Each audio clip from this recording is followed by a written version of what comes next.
northwest out of the city, 8 miles or so, to the Santa Cecilia Acchitlan Temple.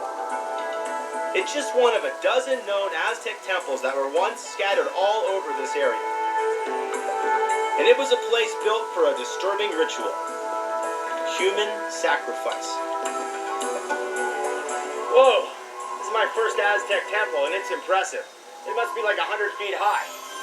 That's one big sacrificial altar right there. For years, few people challenged the tales penned by Spanish invaders. Tales of a brutal Aztec world of sacrifice and bloodletting.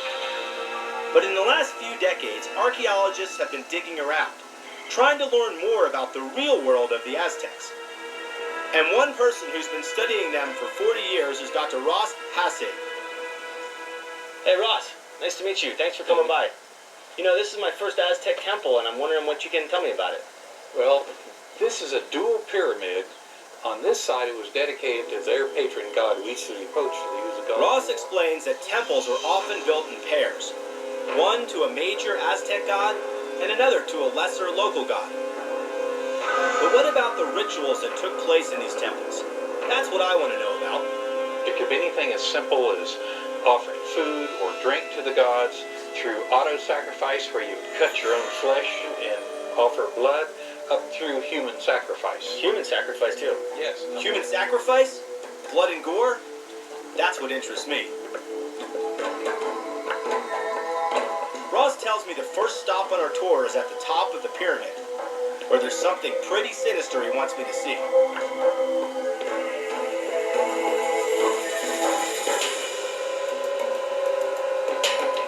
So, what's this stone here? This is the sacrificial stone. So they carried out human sacrifices on this. Right here, on this stone. Right here. Now, how would they do it? Let me show you. Oh. All right. I'm not so sure I like the sound of this. So that Really comfortable. your chest, it won't last long. So that your chest is up, and once it's exposed, I can go in underneath those ribs, through the diaphragm, into the chest cavity. Then they would reach in, grab the heart, and wrench it free. And as if it couldn't get any worse. And then I take the heart and put it over here in this chalk mould and burn it to the gods. Luckily, Ross explains that I'd be dying for a pretty important cause. Some people think that the Aztecs offered these human sacrifices for the blood because they needed blood so that the sun would continue to go and the world would continue on. So, I'm starting to get it. The whole Aztec world revolved around blood.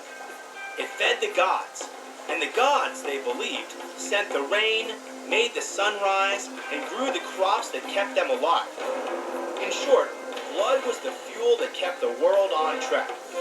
It's a fascinating concept, but it still doesn't solve the mystery of just how many people were sacrificed here. The Aztecs of Mexico have the reputation of being one of the bloodiest civilizations in all of history, carrying out human sacrifices on a massive scale. Do they deserve this violent and bloody